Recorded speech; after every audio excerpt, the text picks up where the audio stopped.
अलग अलग सर्वे में हिमाचल के अंदर हार रही बीजेपी क्या अब यूनिफॉर्म सिविल कोड के सहारे टिक गई है? और क्या यूनिफॉर्म सिविल कोड इतना बड़ा मुद्दा है हिमाचल के लोगों के लिए कि उसके सहारे बीजेपी जीत जाएगी? मैं आपको सर्वे दिखाता हूं, जो ताजा सर्वे निकल करके सामने आया है, वोटिंग से पहले का जो सर्वे निकल करके सामने आया है, उस सर्वे के अंदर बीजेपी की भी हार दिख रही है। और ऑनलाइन सर्वे जितने भी हुए हैं, जितने भी हिमाचल के बारे में ऑनलाइन सर्वे, तमाम सर्वे में बीजेपी हार रही है। और लगातार ये मैं आपको पिछले 15 दिनों से अलग अलग सर्वे मैं आपको दिखा रहा हूं हिमाचल के बारे में। अब वोटिंग में केवल 4 दिन का वक्त बचा। 4 दिन पहले वोटिंग से एक सर्वे निकल करके सामने आया है और यहां पर भी भाजपा की करारी हार हो रही है। अब भाजपा किसके सहारे, ये एक बड़ा सवाल खड़ा हो गया है। भाजपा के कौन कौन से मुद्दे हैं एक एक करके, और यूनिफॉर्म सिविल कोड जिसको ट्रंप कार्ड की तरह से वो सोच रहे कि इस्तेमाल हो जाएगा, ये उसके ऊपर कुछ बात करेंगे। लेकिन पहले मैं आपको सर्वे दिखाता हूं बिना आपका वक्त खराब किए। सर्वे आप देखिए, लोकपोल का सर्वे है और इसमें क्या है, ये सर्वे 6:30 बजे का 8 नवंबर का आज का सर्वे है। और इसमें क्या है, इसमें दिया गया है टोटल सीट जो है वो 68 सीट है, आप सब जानते हैं। और कांग्रेस पार्टी को 30 से 35 सीट यहां पर मिलती हुई दिखाई दे रही है। बीजेपी को 28 से 33 सीट मिल रही है और अन्य को 1 से 5 सीटें मिल रही है। अंतर बहुत ज्यादा इसमें नहीं दिख रहा है, लेकिन सरकार कांग्रेस पार्टी की बन रही है। 68 में से 35 का बहुमत है और बहुमत तक कांग्रेस पार्टी पहुंच रही है। दूसरा सर्वे दिखाता हूं, आप आदेश रावल ने भी एक ऑनलाइन सर्वे किया और इनका सर्वे आप देखिए, हिमाचल प्रदेश का चुनाव कौन जीत रहा है।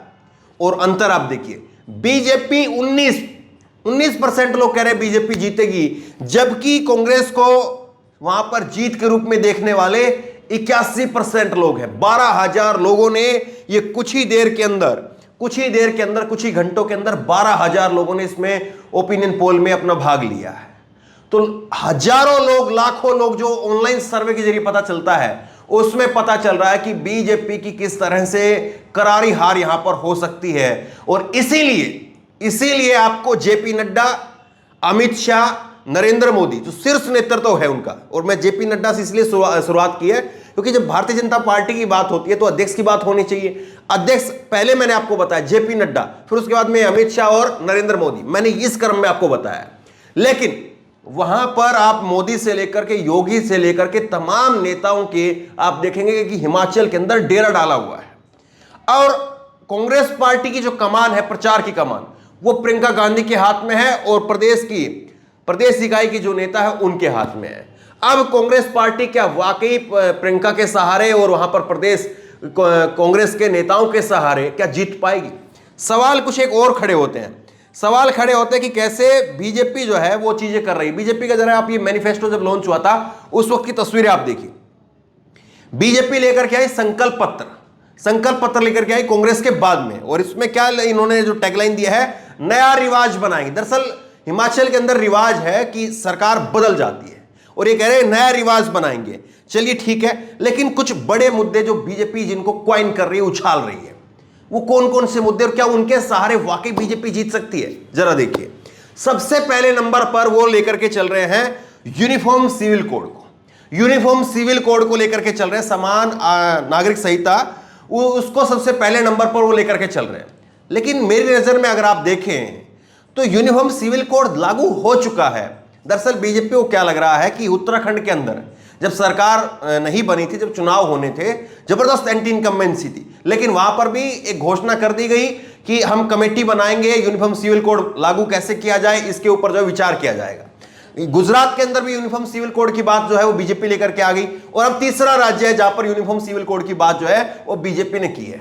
तो जरा पहली बात तो आप ये समझिए, साफ नियत सही विकास जो बीजेपी का नारा है, उस नारे की कसौटी पर अगर हम यूनिफॉर्म सिविल कोड को कसते हैं तो फिर पता चलता है कि अगर बीजेपी की साफ नियत और सही विकास, यहां पर अगर कहें साफ नियत और सही में यूनिफॉर्म सिविल कोड अगर ऐसा है, तो पहले से जब आपकी सरकार थी, डबल इंजन की सरकार चल रही थी, मोदी जी की सरकार, यहां पर जो है वो हिमाचल में जयराम ठाकुर की सरकार, तो ये सब कुछ हो रहा था, तो क्यों नहीं जो है वो यूनिफॉर्म सिविल कोड को लागू कर दिया गया? लेकिन अब चुनाव के समय पर, आखिरी समय पर यह दांव खेला गया, क्योंकि आखिरी में जाकर के यूनिफॉर्म सिविल कोड की जो कमेटी वाली बात है वो कहीं ना कहीं कोर्ट के कानूनी पचीदे में जाकर के फंस जाती है। लेकिन इस पूरे खेल के अंदर जो है वो चुनाव निकल जाता है। अब देखिए आप यूनिफॉर्म सिविल कोड में क्यों कह रहा हूं कि लागू हो चुका है। देखिए यूनिफॉर्म सिविल कोड का मतलब यह कि सबके लिए तकरीबन कानून जो है वो समान हो जाएगा। अलग अलग धर्मों के लिए जो धर्म के हिसाब से रियायत कुछ होती हैं वो रियायतें नहीं मिलेगी। ये बात जो है यूनिफॉर्म सिविल कोड की जो आधार है तकरीबन वो मैं आपको बता रहा हूं। डिटेल जो है वो यूनिफॉर्म सिविल कोड पर काफी लंबी बात की जा सकती है। अब यूनिफॉर्म सिविल कोड आप देखिए वो लागू हो चुका है। कैसे? महंगाई वो मुसलमान के लिए भी है और हिंदू के लिए भी है, तो यहां पर यूनिफॉर्म सिविल कोड महंगाई में लागू है। बेरोजगारी वो मुसलमान के लिए भी है और हिंदू के लिए भी है। उसके बाद में अगर आप बात करेंगे पेट्रोल डीजल के दाम, वो हिंदू मुसलमान को भी उतना ही मिल रहे हैं, जितना हिंदू को मिल रहे हैं उतना ही मुसलमान को भी मिल रहे हैं। तो यूनिफॉर्म सिविल कोड की अगर बात करेंगे, कोरोना के समय पर जान गंवाने वालों में हिंदू भी थे, मुसलमान भी थे। ऑक्सीजन का सिलेंडर ना इनको मिल रहा था ना इनको मिल रहा था, दवाई बेड ना इनको मिल रहे थे ना इनको मिल रहे थे। तो आप ये बताइए यूनिफॉर्म सिविल कोड तो लागू ही है।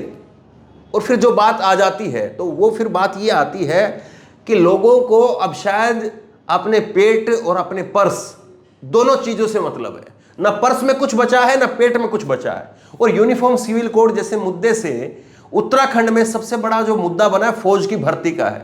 वो फौज की भर्ती जिसको 4 साल कर दिया गया, वो फौज की भर्ती सबसे बड़ा मुद्दा युवाओं के अंदर है। जबरदस्त आक्रोश है, क्योंकि उत्तराखंड की बात करिए आप, हिमाचल की बात करिए, हरियाणा की बात करिए, ये जो बेल्ट है इसमें युवाओं का फौज की तरफ, आर्मी की तरफ एक रुझान रहता है। और वहां पर 4 साल की भर्ती कर दी गई है, तो उससे बड़ा झटका है। फिर कह रहे हैं कि 5 मेडिकल कॉलेज है, 8 लाख जॉब मिलेंगी। अब मोदी जी ने 10 लाख जॉब की बात जो है पूरे देश भर में की थी, ये 8 लाख जॉब की बात एक छोटे से राज्य हिमाचल के अंदर कर रहे हैं। तो इससे यकीन आप करिए कि किस तरह से जॉब वाकई मिल पाएंगी या जॉब जो है वो दी जा रही है मैनिफेस्टो के अंदर। और फिर उसके बाद में कहते हैं कि जो अन्नदाताओं के लिए जो स्कीम है किसान सम्मान निधि, उसको 2000 से बढ़ा करके 3000 रुपए कर दिया जाएगा। अब सवाल यही खड़ा होता है कि बाकी के राज्य जैसे हरियाणा है, वहां पर आपकी सरकार है, वहां पर क्यों नहीं कर रहे हैं आप? उसके बाद में यूपी देखिए इतना बड़ा स्टेट है, वहां पर ज्यादातर जो आबादी है वो किसानी पर निर्भर है, वहां पर क्यों नहीं है? और उसके बाद में वक्फ बोर्ड के अंदर जो है वो कह रहे हैं कि इलेगलिटीज जितनी भी हैं उन सबको जो है उनके ऊपर सर्वे करवाया जाएगा। तो जो यूपी के अंदर हुआ वक्फ बोर्ड की जो जितनी भी संपत्ति है उसका सर्वे, वही बात जो है यहां पर कह रहे हैं। फिर उसके बाद में कह रहे हैं कि 900 करोड़ रुपए का स्टार्टअप जो है वो युवाओं के लिए लाया जाएगा। तो ये सारी बात, सवाल ये खड़ा होता है कि आप सरकार में थे और सरकार में भी डबल इंजन की सरकार में थे, तो डबल इंजन की सरकार में अभी क्या दिया आपने, उस पर बात ना होकर के हम ये देंगे, और उसमें भी सबसे पहले नंबर पर यूनिफॉर्म सिविल कोड को गिनवाया जा रहा है।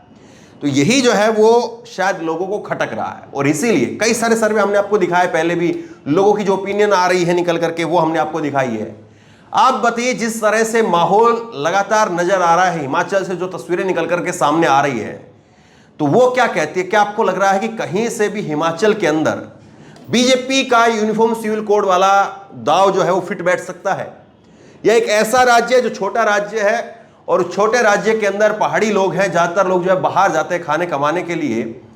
तो वो राज्य क्या वाकई जो है वो महंगाई और बेरोजगारी के नाम को छोड़ करके यूनिफॉर्म सिविल कोड जैसे मुद्दों को, वक्फ बोर्ड के सर्वे किए जाएंगे, इन सारे मुद्दों को लेकर के वोट करेगा, या वहां के स्थानीय मुद्दे होंगे उनको लेकर के वोट करेगा? आपकी राय क्या है नीचे कमेंट बॉक्स में जरूर दें। इस वीडियो को खूब शेयर करें और इसी तरह की तमाम खबरों के लिए ऑनलाइन न्यूज इंडेक्स सब्सक्राइब करें, साथ में जो बेल आइकन है घंटे उसको जरूर दबाएं, ताकि जैसे कि वीडियो अपलोड करें उसकी नोटिफिकेशन आपको तुरंत मिल सके। धन्यवाद। इस खबर को अभी लाइक करें, शेयर करें, अभी चैनल को सब्सक्राइब करें और घंटी जरूर दबाएं।